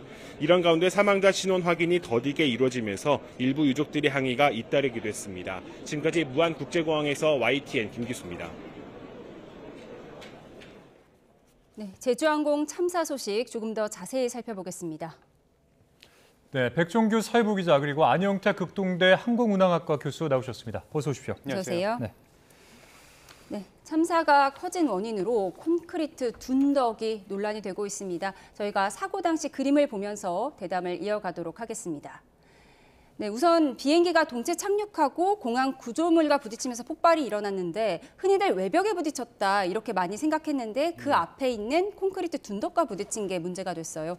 네, 그렇습니다. 공항 활주로 끝단에서 250m가량 떨어진 곳에 2m 높이의 콘크리트 구조물에 흙더미가 쌓여 있었습니다. 이 시설은 여객기의 착륙을 돕는 방위각 시설을 지지하는 구조물이었습니다. 이 방위각 시설이 로컬라이저라고 하는데요. 이 로컬라이저 높이까지 합하면 모두 4m가 있었습니다. 공항 측은 지난해 내구연한 15년이 다 된 로컬라이저를 교체하면서 이제 기초재를 보강했다고 이렇게 설명을 했는데요. 구조물이 2m 높이에 달하는 것은 활주로 끝단과 수평을 맞추기 위해서 높였다고 합니다. 이 로컬라이저를 교체할 때 문제가 된 콘크리트 구조물을 새롭게 설치했는지 아니면 이전부터 있었는지는 밝혀지지 않았는데요. 사고 당시 제주항공 여객기 동체 착륙을 시도하다가 활주로를 이탈해서 로컬라이저가 있는 둔덕을 충돌한 뒤 폭발했습니다. 전문가들은 이제 로컬라이저가 구조물이 쉽게 부러지는 구조가 아니어서 피해를 키웠다는 주장을 제기하고 있는데요. 로컬라이저는 고도의 차이가 없을 때는 지표면 아래 이제 고정 장치를 받고 설치를 한다고 합니다. 인천공항의 경우에는 그렇다고 하더라고요. 예, 그렇습니다. 이제 이 무안공항 같은 경우에는 어느 정도 이제 그 활주로가 이제 경사가 있기 때문에 이렇게 높게 설치를 했다고 하는데요. 결과적으로 대형 참사를 부른 요인으로 지목되지만 당시에 워낙 급박한 상황이었던 만큼 조사가 필요한데요. 이제 국토부는 3시 브리핑에서 지지대를 설치한 이유가 비바람에 흔들리지 않게 고정 보정하기 위함이었다.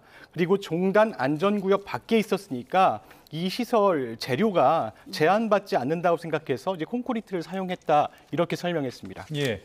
자, 이 둔덕을 콘크리트로 만든 건데 높이가 뭐 상당합니다. 아까 앞서 이제 백 기자가 정리를 해줬는데 가로가 40m고요, 높이가 2m, 그리고 두께가 4m 가량 되는 상황인데, 자 교수님 이게 이제 왜 이렇게 세운 거라고 봐야 됩니까? 그거는 계기 착륙 장치 시설에 대한 필수품이라고 볼 수 있습니다. 그리고 그러한 항행 안전 시설 중에 하나인데, 이러한 장비는 활주로 자체를, 무안공항의 활주로 자체를 보면 반대편 활주로부터 이쪽 활주로까지의 경사도가 있습니다. 그래서 그 경사도가 제가 그 활주로 끝단이라고 하는 트레시홀드 엘리베이션 그 표고를 본다면은 약 5.5m의 차이가 납니다. 그만큼 이쪽 지대가 점점점 밑으로 내려가는 지형이기 때문에 그에 따른 높이를 조절해서 설치할 수밖에 없었고, 그리고 이러한 항행 안전 시설은 안전한 착륙을 위해 필수적인 시설이기 때문에 필연적으로 이렇게 단지 위치상에서는 여러 가지 뭐 논란이 있고 또 그거에 대한 우리 국제적 기준이 아이카 1X 14의 그 공항이라는 그 부속소에 보면은 이 시설 기준, 또 우리나라의 공항 시설법에도 다 명시가 되어 있습니다. 그래서 그 기준을 충족한 상태에서 설치는 되어 있다고 볼 수 있습니다. 네. 그러니까 높이 자체는 불가피했는데 이 위치상의 문제점은 우리가 다시 한번 짚어봐야 한다라고 이렇게 지적을 해주셨는데 외국 공항의 사례는 어떤지 우리가 한번 비교를 해보면 좋을 것 같아요. 외국 공항과 비교하기 전에요. 이제 우리나라 공항 같은 경우도 사실 이런 그 지지대를 높여서 콘크리트로 H빔을 높여서 콘크리트로 이제 시설을 만든 것도 있었거든요. 이제 사실 이 높이보다는요. 이제 이 활주로 끝에서 왜 거리가 짧은 거리에 둔덕을 세웠느냐, 뭐 이런 사실 논란도 있어요. 정부는 이 구조물의 최소 기준보다는 길고 권고 기준보다는 짧은 거리에 설치가 됐다 이렇게 설명을 했습니다. 국토부는 오늘 오전 브리핑에서 국제 기준 등에서는 최소 90m 의무 기준이 있고요. 그리고 권고 기준은 240m라고 해요.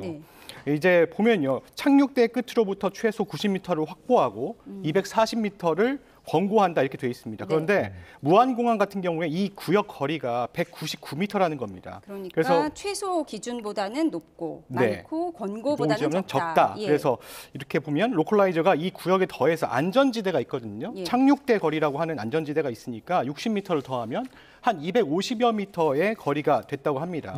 이제 이 종단 안전구역이 사천이나 경주, 이제 경주 같은 경우도 사실 240m가 안 되는 공항들이 있습니다. 일단 포항 경주공항 같은 경우는 92m, 사천공항은 뭐 122m, 이렇게 제주공항은 240m, 울산공항은 200m 이렇게 되거든요. 당시 항공기가 원래 착륙하려던 이제 활주로 반대 방향으로 돌아왔다가 로컬라이저가 설치된 높이 2m 둔덕에 충돌하면서 참사로 이어졌거든요. 이와 관련해서 기자들의 질의가 이어지자 국토부는 이 활주로 끝에서 둔덕까지 길이가 다시 한번 이 내용들을 살펴보고 이 기준이 맞는지 아닌지 한번 확인을 해보겠다. 다시 이렇게 이야기를 했습니다. 그러니까 뭐 활주로 끝에서 둔덕까지의 거리가 좀 짧은 것이 이번 피해를 좀 키운 영향을 줬다, 이런 주장도 있는데 여기에 대해서는 어떻게 생각하십니까, 교수님? 그거는 상당히 좀 결과론적인 얘기가 되겠고요. 이러한 둔덕으로 한 것은 국내에도 일부 공항에는 그렇게 설치가 되어 있고, 또 뭐 인천공항 같은 경우는 가장 대표적으로 지하화되어 있는데, 말씀드렸듯이 인천공항의 표고상에는 평평한 상태로 유지가 됐기 때문에 여기와는 그 지형적인 위치가 틀립니다. 그렇기 때문에, 그리고 또 여기는 물론 이제 인천공항도 바닷가이지만 이 무안공항은 이 활주로 끝편이 바로 바닷가랑 습지랑 연결이 되어 있기 때문에 아마 지반이 매우 약한 것으로 해석할 수 있습니다. 그래서 그러한 것을 보완하는 측면에서 이러한 시설이 시추되지 않았나 생각됩니다. 국토부는 규정상 문제가 없다고 밝혔는데, 하지만 YTN 취재 결과 규정 위반 부분이 확인된 부분이 있죠? 이제 규정 위반이라고 말씀드리기보다는요, 세부 지침 규정이 다양하게 있었던 네, 그 겁니다. 규정을 한번 정리해 주시죠. 네, 일단 보면 그 국토부 항공장애물 관리 세부 지침 23조 3항을 보면요, 공항 부지에 있고 장애물로 간주하는 모든 장비나 설치물은 부러지기 쉬운 받침대에 장착해야 한다 이렇게 규정이 되어 있습니다. 그런데 이제 종단 안전구역 내에 있는 경우에만 적용이 된다고 해요. 이제 무한공항 로컬라이저 등은 종단 안전구역 외에 이제 설치가 돼 있거든요. 그렇다 보니까 이 규정이 적용되지 않는다 이렇게 국토부는 밝히고 있어요. 그런데 정부 주장에도 국내 일부 규정에서 종단 안전구역 거리를 로컬라이저 등 방해물까지 연장해야 한다는 내용이 이제 발견된 겁니다. 이제 뭐 국토부의 공항 비행장 시설 설계 세부 지침을 보면요, 정밀 접근 활주로에서 계기 착륙 장치의 방위각 시설이 통상 첫 번째 장애물이 되고 활주로 종단 안전구역은 이 시설까지 연장해야 한다 이렇게 규정이 되어 있습니다. 또 공항 비행장 시설 및 이제 이착륙장 설치 기준을 보면 정밀 접근 활주로의 경우에는 방위각 제공 시설이 설치되는 지점까지 활주로 종단 안전구역이 연장해야 된다 이런 내용이 담았습니다. 이처럼 정부의 주장과는 좀 다른 규정도 발견이 되면서 논란이 계속되고 있는데요. 전문가들은 이제 교수님께서도 말씀하셨다시피 결과론적인 내용들입니다. 사실 이 내용들이요. 이제 그렇다 보니까 사고가 발생했으니까 개선을 해야 되고 선제적으로 좀 작업이 필요하다 이런 지적을 하고 있는데요. 현행 규정들도 과거에 사고가 나면 좀 바꿔왔던 사례들이 있잖아요. 그렇다 보니까 이 부분도 좀 개선해야 된다 이렇게 지적을 하고 있는데요. 국토부는 이 같은 문제 제기에 대해서 전문가들과 다시 한번 들여다보고 점검을 한 뒤에 이 규정을 바꿀 수 있을지 이제 한번 들여다본다는 방침입니다. 예, 그 랜딩 기어가 왜 안 나왔는지도 사실 의문인데 관련해서 국토부 조사 결과는 어디까지 나왔습니까? 네, 아직 뭐 랜딩 기어가 내려왔다 안 내려왔다 이 부분까지 밝히지는 못했습니다. 이제 동체 착륙 과정이 사실 의문인데요. 랜딩 기어하고 날개 고양력 장치인 플랩이 작동하지 않은 상태에서 동체 착륙을 하다가 활주로 끝단까지 고속으로 질주했잖아요. 1차 착륙 시도 당시에 랜딩 기어가 내려와 있었다는 일부 목격담도 나오면서 이제 메이데이 비상선언 전후에 랜딩 기어가 작동했는지에 대한 의문이 커지고 있습니다. 일단 엔진 고장 시에 유압계통 이상이 생기게 되면 랜딩 기어가 작동에 문제가 생길 수 있다. 그런데 다만 이제 수동 레버가 있기 때문에 이걸 수동 레버를 당기면 되는데 왜 이걸 당기지 않았느냐. 사실 이게 이제 문제점으로 지적되는데요. 블랙박스를 통해서 확인을 해야 될 부분인 것 같습니다. 일단 조사는 지금 사고 조사는 크게 두 갈래로 나뉘어 조사가 진행되고 있는데요. 현장 작업 조사와 블랙박스 해독 작업이 진행이 되고 있습니다. 일단 국토부는 항공철도사고조사위원회와 이제 미국 합동조사팀이 무한 현장에서 현장 사고 조사를 진행하고 있고요.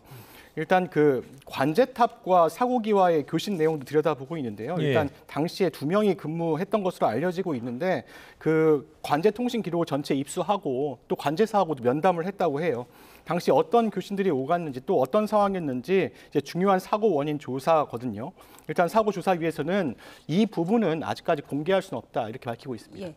잠시만요. 저희가 뉴스 속보가 들어와서 먼저 전해드리도록 하겠습니다. 앞서 간단히 전해드리긴 했는데요. 오늘 오후에 서울 목동에 있는 깨비시장에 차량이 돌진했다는 속보 자세히 전해드립니다.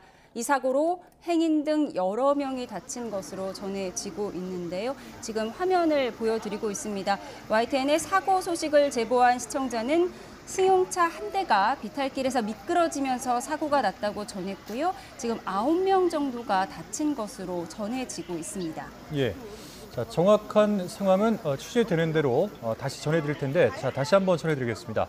오늘 오후 서울 목동에 있는 깨비시장에 차량이 돌진했다 이런 속보가 앞서 전해져서 저희가 보도를 해드렸는데 이 사고로 인해서 행인 등 여러 명이 다친 것으로 지금 전해지고 있습니다.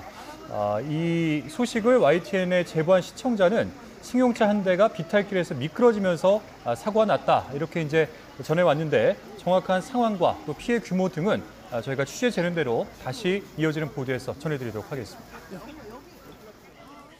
저희가 두 분과 여객기 참사에 대해서 분석해보고 있었는데요. 지금 백 기자가 1차 착륙을 시도할 때 랜딩 기어가 내려왔다가 나중에 작동하지 않은 것이다. 이런 목격담도 전해진다고 얘기를 했거든요. 이 부분에 대해서는 어떻게 예상하세요? 첫 번째 착륙을 시도하는 과정에서는 착륙 장치, 랜딩 기어는 확실하게 내려져 있었던 상태입니다. 그것을 입증하는 것은 메이데이를 선포하는 시기가 되게 활주로에 근접해서 그러한 메이데이를 선포를 했는데 그 전에 이 착륙 장치는 활주로 끝단으로부터 약 한 8마일, 즉 한 14km 정도 전분에 착륙 장치를 내리고 또 고도상으로는 한 2,400피트, 즉 730m 높이 상공에서 착륙 장치를 내립니다. 그때 내려가지 않았으면은 선포를 하게 됩니다. 알겠습니다. 네. 최상목 대통령 권한대행이 오늘 오후 주재한 첫 국무회의에서 국회에서 추천한 헌법재판관 3명 가운데 2명을 임명하기로 했는데요. 저희가 국무회의 장면을 보도록 하겠습니다. 지난 주말 제주 항공기 여객기 사고로 179명의 소중한 생명이 희생되었습니다.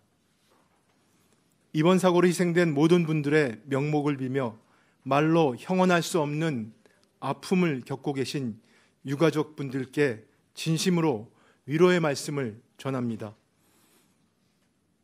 국민 안전에 무한 책임이 있는 정부로서 모든 가용자원을 총동원해 유가족 지원과 사고 원인의 철저한 조사에 총력을 다하겠습니다. 또한 항공기 사고 재발 방지를 위한 근본적인 대책도 조속히 강구하겠습니다. 유가족 지원에는 한치의 소홀함도 없도록 국토부를 중심으로 긴밀히 협조하고 피해자 지원과 재발 방지 대책 마련을 위해 국회와도 협력하겠습니다. 행안부는 무안군 특별재난지역 선포 관련 정부 차원의 지원이 차질 없이 집행될 수 있도록 철저히 챙겨주시기 바랍니다. 정부는 12월 29일부터 1월 4일까지를 국가 애도기간으로 지정하였습니다. 희생자를 애도하며 유족을 위로하는데 국민 여러분이 마음을 함께 모아주실 것을 간곡히 호소드립니다. 지난 12월 13일 국회 본회의에서 윤석열 대통령 배우자 김건희의 주가 조작 사건 등의 진상규명을 위한 특별검사 임명 등에 관한 법률안과 윤석열 정부의 위헌적 비상계엄 선포를 통한 내란 행위의 진상규명을 위한 특별검사 임명 등에 관한 법률안이 통과되었습니다. 대통령 권한대행을 맞아 항공기 추락사고 수습과 국정안정에 총력을 다하고 있는 상황에서 특검 법안에 대한 정부의 입장을 밝히게 되어 너무나 착잡한 심정입니다. 동법률안은 제21대, 제22대 국회에서 정부가 이미 3차례나 헌법상 권력분립 원칙 위반, 특별검사제도의 보충성, 예외성 원칙 훼손 등의 이유로 제의 요구를 하였고 국회 재의결을 통해 모두 부결되어 폐기된 바 있습니다. 그럼에도 불구하고 그 위헌성이 해소되지 않은 특검 법안이 또다시 정부로 이송됐습니다. 전례에 비해 과도한 수사 규모와 수사 기간에도 개선이 없었으며 수사 대상은 이전 특검법보다 오히려 대폭 늘어났습니다. 특히 이번 법안은 특별검사 후보자를 민주당과 비교섭단체에서만 각각 1명씩 추천토록 하고 있어 대법원장이 후보자를 추천하고 야당이 비토권을 행사할 수 있도록 하여 제3자 추천의 형식적 외관이라도 갖춘 이전 특검 법안보다 헌법상 권력분립의 원칙에 위배될 소지가 더욱 커졌습니다. 윤석열 정부의 위헌적 비상계엄 선포를 통한 내란 행위의 진상규명을 위한 특별검사 임명 등에 관한 법률안 역시 특별검사제도의 보충성, 예외성 원칙 훼손, 과도한 수사 인력과 수사 기간 등 그간 특검 법안들의 문제점들을 그대로 노정하는 한편 특검 후보 추천권을 야당에만 부여하여 헌법상 권력분립 원칙에 위반될 우려가 높습니다. 특히 형사소송법에서조차 군사, 공무, 업무상 비밀의 보호를 주요한 가치로 여겨 이를 침해하지 않도록 압수수색 등의 제한을 두고 있는데 이번 특검 법안은 이러한 보호장치를 배제하여 국방, 외교 등의 위험을 초래할 수 있으며 개인의 기본권이 침해될 우려 또한 높습니다. 철저한 진상규명과 국민적 의혹 해소라는 특검 법안의 입법 취지는 충분히 이해하고 있습니다. 그러나 헌법을 수호할 책무가 있는 정부로서 그 위헌성이 해소되지 않고 국익과 국민의 기본권 측면에서도 우려가 많은 법안들을 그대로 공포하는 것이 과연 책임 있는 자세인지 수없이 고민했습니다. 무엇보다 특검 제도는 헌법상 3권 분립 원칙의 예외적인 제도인 만큼 더욱 엄격한 잣대가 필요하다고 생각합니다. 그래야만 국민들께 특별검사의 수사 결과를 수용하고 그 의혹도 말끔히 해소될 수 있을 것입니다. 여야가 다시 한번 머리를 맞대고 모두가 동의할 수 있는 합리적인 방안을 강구해 주실 것을 호소드립니다.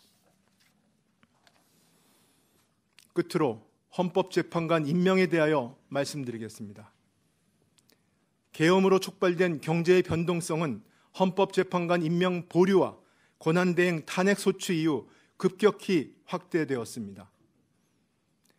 24년 말 환율이 97년 외환위기 이후 역대 최고 수준인 1,470원까지 상승하였으며 주요 외신, 해외 투자자들은 정치적 불확실성 지속 시 대규모 자본 유출과 신용 등급 하락을 경고하고 있습니다. 또한 12월 29일 발생한 제주항공 여객기 사고는 연말연시 공연, 행사, 모임 등의 취소에 이어 얼어붙은 소비 심리를 더욱 냉각시켜 실물 경제의 어려움이 더 커질 것으로 예상됩니다. 저는 사고 현장에서 사랑하는 사람을 잃은 절규와 고통을 목도했습니다. 국민의 안전과 행복이 국가의 미래입니다. 더 이상 갈등과 대립의 혼돈이 지속되어서는 안 됩니다. 서로 조율하고 타협해야 합니다.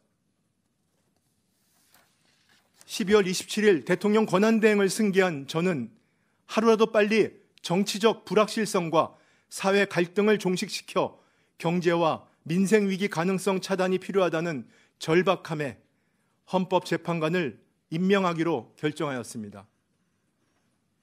다만 여야 합의를 통해 헌법재판관을 임명해온 헌정사의 관행을 강조한 전임 권한대행의 원칙을 존중하고 그간 진행되어온 여야 간 임명 논의 과정을 고려하여 여야 간 합의에 접근한 것으로 확인된 정계선, 조한창 후보에 대해서는 오늘 즉시 임명하되 나머지 한 분은 여야의 합의가 확인되는 대로 임명하겠습니다. 12월 24일 글로벌 신용사 피치는 정치적 위기와 분열 장기화에 따라 정책 결정의 효율성, 경제성과 재정 건전성이 약화될 경우 신용 등급 하락을 경고했습니다. 부디 근본 헌법재판관 임명을 계기로 정치적 불확실성을 털고 25년 새해에는 사고 수습과 민생 안정을 위해 여야 정이 함께 힘을 모아 앞으로 나아가길 간절히 호소드립니다.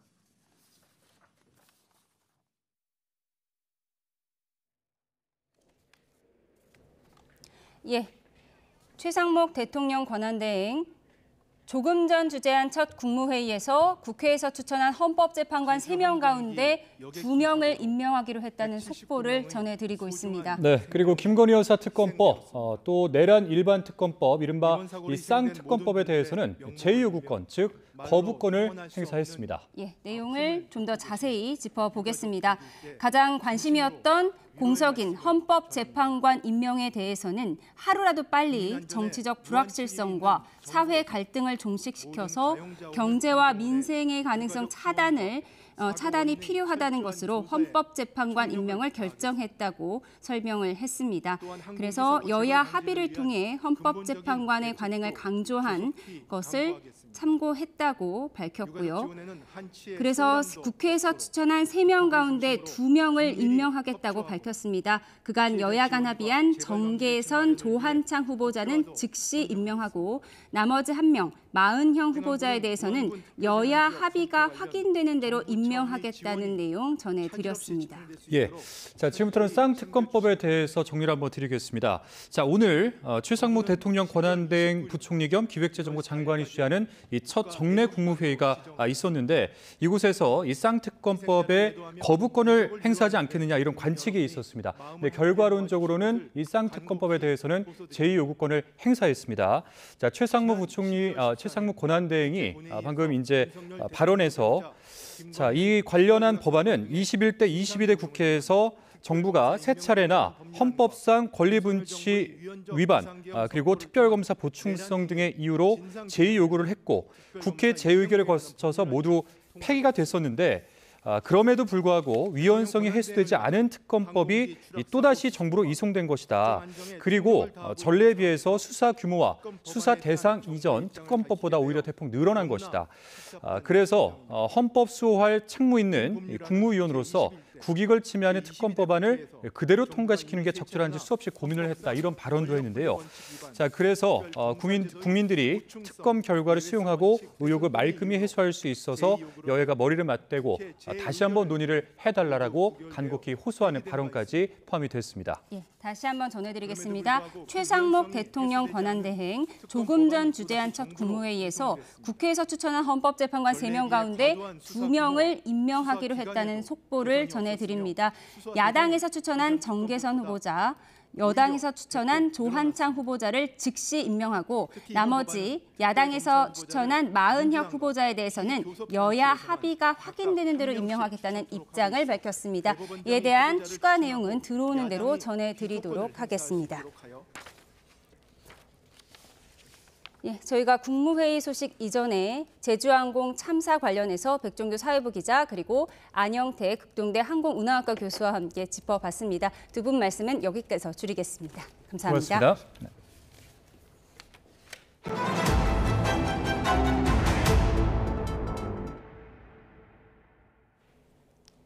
예, 앞서 속보로 전해드렸는데요. 오늘 오후 서울 목동에 있는 전통시장으로 차량 한 대가 돌진하는 사고가 났습니다. 네, 부상자가 발생해서 소방당국과 경찰이 현장에서 조치를 취하고 있다고 하는데요. 자, 관련해서 취재기자 연결해 보겠습니다. 자, 유서연 기자, 사고 내용 전해주시죠. 네, 먼저 사고 현장 모습 보면서 설명드리겠습니다. 시장에는 소방 수립 통제선이 서 있고 길은 아수라장이 돼 있습니다. 안쪽에는 소방 구급차도 세워져 있는데요. 소방 관계자들이 바쁘게 다니는 모습도 보입니다. 오늘 오후 3시 50분쯤 서울 양천구 목동 깨비시장으로 차량 한 대가 돌진했습니다. 경찰과 소방은 현장으로 출동해 사고를 수습하고 있는데요. 소방당국은 현재까지 11명 정도가 다쳤다고 밝혔습니다. 중상 4명, 경상 7명이라고 전했는데 다만 인명피해 규모는 바뀔 수 있다고 설명했습니다. 사고를 목격한 제보자는 YTN에 차량 한 대가 시장 골목길 아래로 내려오면서 사람들을 들이받았고 차량은 건물을 들이받고 멈췄다고 전했습니다. 일어난 후에 사람들이 모여있는 모습이랑 그 시장이어가지고 과일 같은 게 몰려 있었거든요. 근데 그게 다 부서져 있고 그 사람 여러분께서 피 흘리면서 쓰러져 계시는 모습을 봤습니다. 사고 내용 다시 한번 전해드리겠습니다. 오늘 오후 3시 50분쯤 서울 양천구 목동 깨비시장으로 차량 한 대가 돌진했습니다. 소방당국은 지금까지 11명 정도가 다쳤는데 인명피해 규모는 바뀔 수 있다고 설명했습니다. 11명 가운데 4명이 중상인 것으로 전해졌습니다. 지금까지 사회부에서 YTN 유선입니다. 법원이 내란 우두머리 혐의를 받는 윤석열 대통령의 체포영장을 발부했습니다. 현직 대통령에 대해서 체포영장이 발부된 건 헌정사상 초유의 일입니다. 이경국 기자가 보도합니다. 고위공직자 범죄수사처와 경찰이 꾸린 공조수사본부가 윤석열 대통령 신병 확보를 시도할 수 있게 됐습니다. 서울 서부지방법원은 공조본이 청구한 윤 대통령의 체포영장을 고심 끝에 발부했습니다. 헌정사 처음으로 현직 대통령 체포가 필요하다고 법원이 인정한 겁니다. 내란과 직권남용 혐의를 동시에 받는 윤 대통령 체포영장엔 대표 혐의로 내란 수괴 혐의가 적시됐습니다.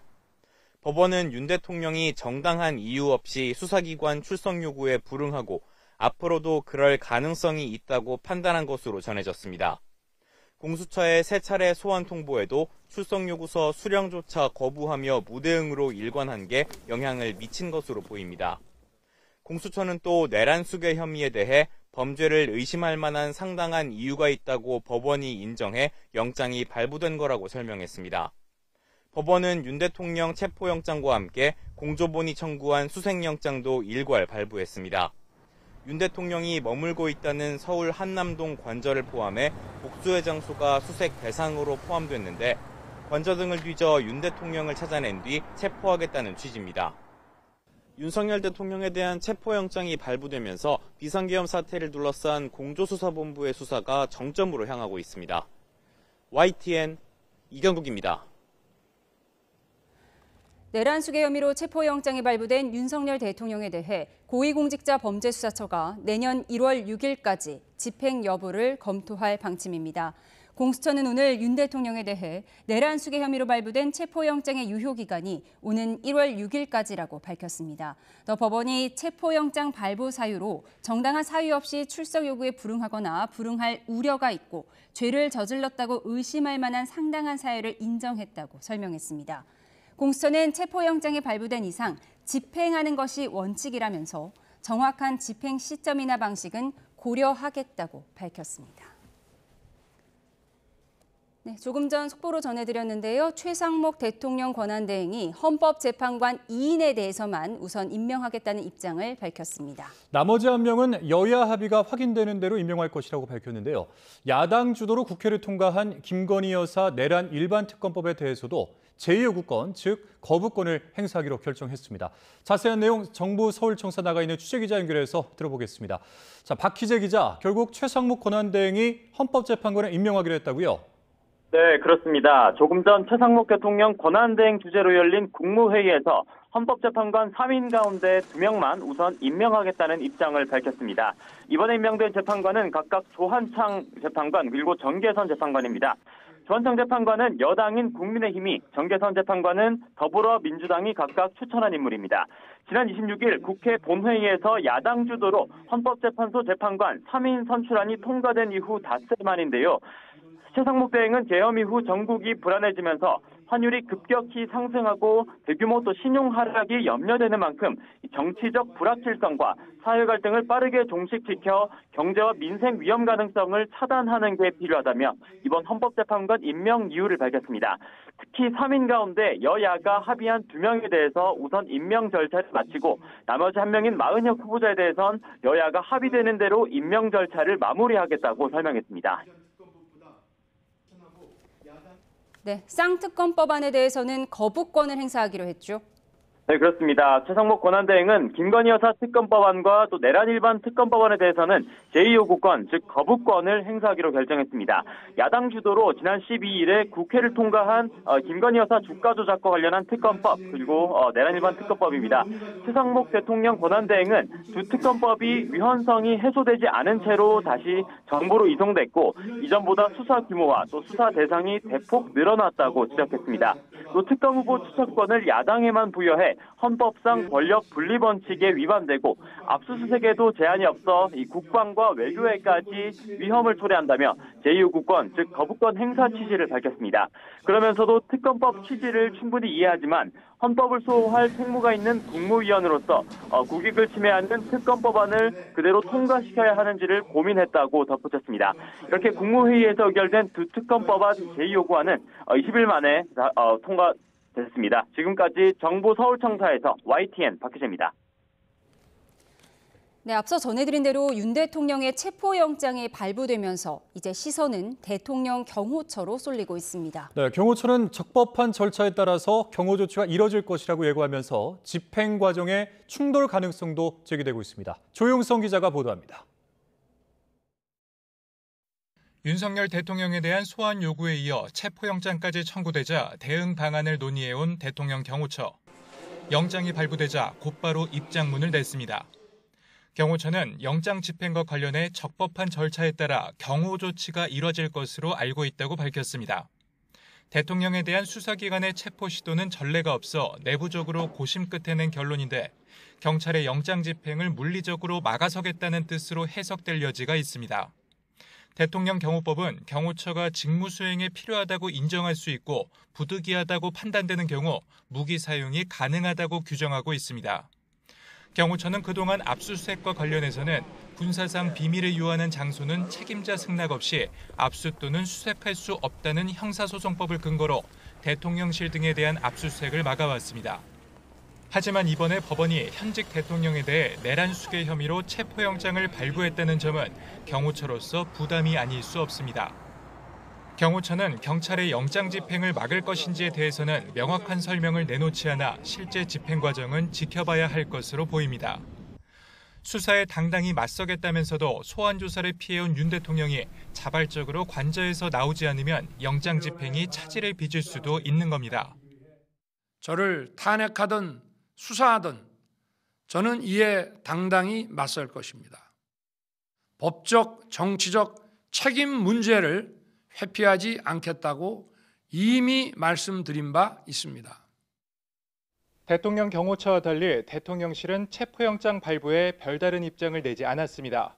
윤 대통령에 대한 수사와 헌법재판소의 탄핵 심판에 관여하지 않고 이에 대응하는 변호인단과 별도로 연락도 하지 않는다며 말을 아끼고 있습니다. YTN 조용성입니다.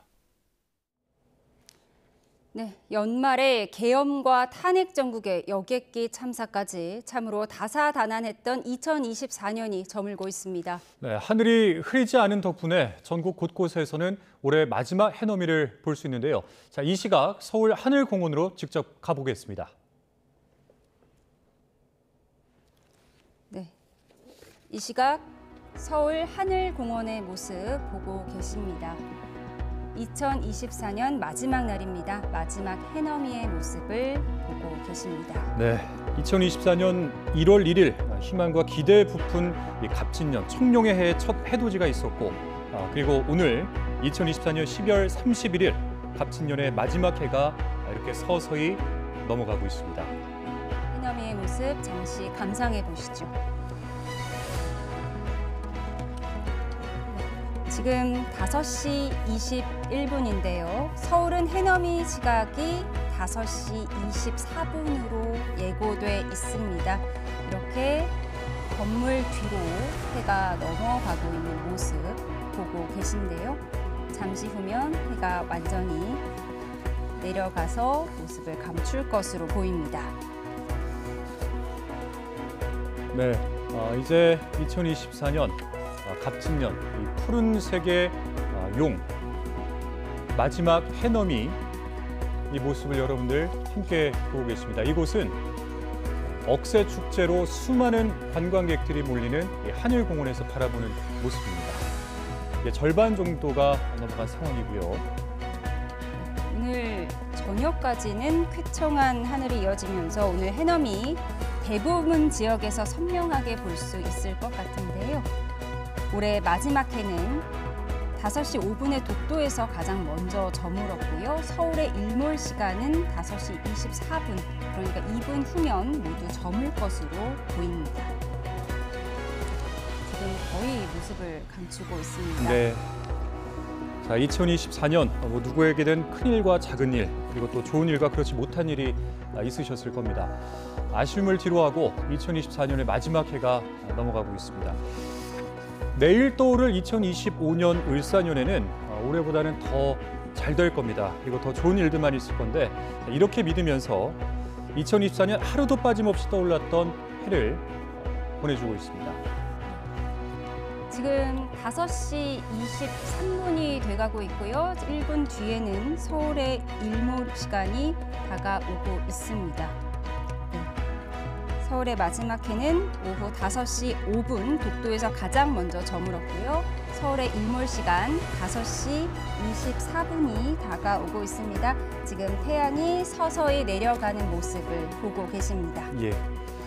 날씨가 굉장히 좋은 탓에 이렇게 노을까지도 여러분들 감상하실 수 있는데 일단 해는 건물 뒤로 완전히 모습을 감춘 상태인데 이 노을은 계속 여운을 남기고 있습니다. 서울은 일몰이 다 됐고요. 지금 인천도 비슷한 시각 일몰이 진행되고 있고 광주의 일몰 시간은 5시 31분으로 예상되고 있습니다. 네, 해가 이제 모두 다 넘어갔습니다. 2024년 굉장히 많은 일이 있었는데요. 다사다난했던 2024년 시청자 여러분들 모두 고생하셨습니다.